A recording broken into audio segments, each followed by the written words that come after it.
ನಮಸ್ಕಾರ ಎಲ್ರಿಗೂ, ನಾನು ನಿಮ್ಮ ಪ್ರೀತಿಯ ಅರ್ಪಣಾ. ಇವತ್ತು day 6 vlog.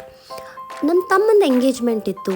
So how can I miss going to parlour. So first ಹೋಗ್ಬಿಟ್ಟು ಪಾರ್ಲರ್ಗೆ ಹೋಗಿದ್ದೆ. ಅವತ್ತಿನ ದಿನವೇ ನಮಗೆ ಟ್ರಾವೆಲ್ ಮಾಡೋದಿತ್ತು ಗುಲ್ಬರ್ಗಾಗ. ಸೊ ನಾನು ಭಾಳ ಬ್ಯುಸಿ ಇದ್ದೆ ಅವತ್ತಿನ ದಿವಸ. ಅಡುಗೆ ಮಾಡಬೇಕಿತ್ತು. ಹುಡುಗರ್ದಂತೂ ಸ್ಕೂಲ್ ಇತ್ತು ಫ್ರೈಡೇ. ಆಮೇಲೆ ಅವರಿಗೆಲ್ಲ ಸ್ಕೂಲಿಗೆ ಕಳಿಸಿ ನಾನು ಇಮಿಡಿಯೇಟ್ಲಿ ಪಾರ್ಲರ್ಗೆ ಹೋಗಿದ್ದೆ. ಅಲ್ಲೂ ಭಾಳ ರಶ್ ಇತ್ತು. ಸೊ ನಾನು ಹೇರ್ ಕಲರ್ ಮಾಡಿಸ್ಕೊಂಡೆ. ಅದು ಹೇರ್ ಕಲರ್ ಎಲ್ಲ ಒಣಗತನ ನಾನು ಪೆಡಿಕ್ಯೂರ್ ಮಾಡಿಸ್ಕೊಂಡೆ.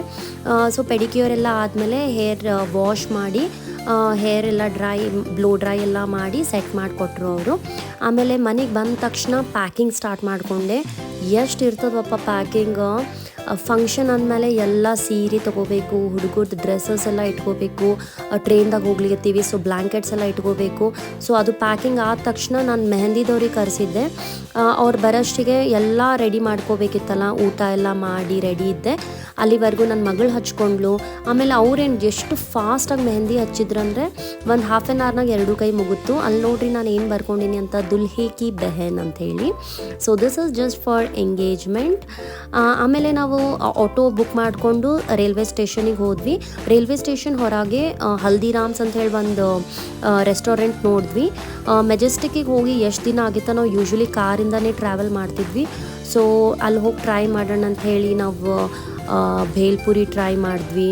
ಆಮೇಲೆ ವಡಾಪಾವ್ ಟ್ರೈ ಮಾಡಿದ್ವಿ. So taste was good. Seating ಅಷ್ಟೊಂದೇನು ದೊಡ್ಡದಿಲ್ಲ. Like I think around 15 people ಅಷ್ಟೇ ಕೂಡ್ಬೋದು ಅದ್ರೊಳಗೆ. ಆಮೇಲೆ ನಾವು ರೈಲ್ವೆ ಸ್ಟೇಷನಿಗೆ ಬಂದ್ವಿ. ಬಿಫೋರ್ ಟೈಮೇ ರೀಚ್ ಆಗಿದ್ವಿ. ಸೊ ಅಲ್ಲೊಂದು ಶಾಪ್ ಕಾಣಿಸಿತ್ತು ನನಗೆ, ಗೀತಾ ಪ್ರೆಸ್ ಗೋರಖ್ಪುರ್ ಅವ್ರದ್ದು. ಸೊ ಹುಡುಗರಿಗೆಲ್ಲ ಬುಕ್ಸ್ ತೊಗೋಬೇಕಂತ ಹೇಳಿ ನಾನು ನೋಡಿಬಿಟ್ಟು ಬರೀ moral stories and stories for kids ಅಂಥವೆಲ್ಲ ಬುಕ್ಸ್ ತೊಗೊಂಡೆ. ನಾನು ಒಂದು 6 ಬುಕ್ಸ್ ತೊಗೊಂಡಿದ್ದೆ.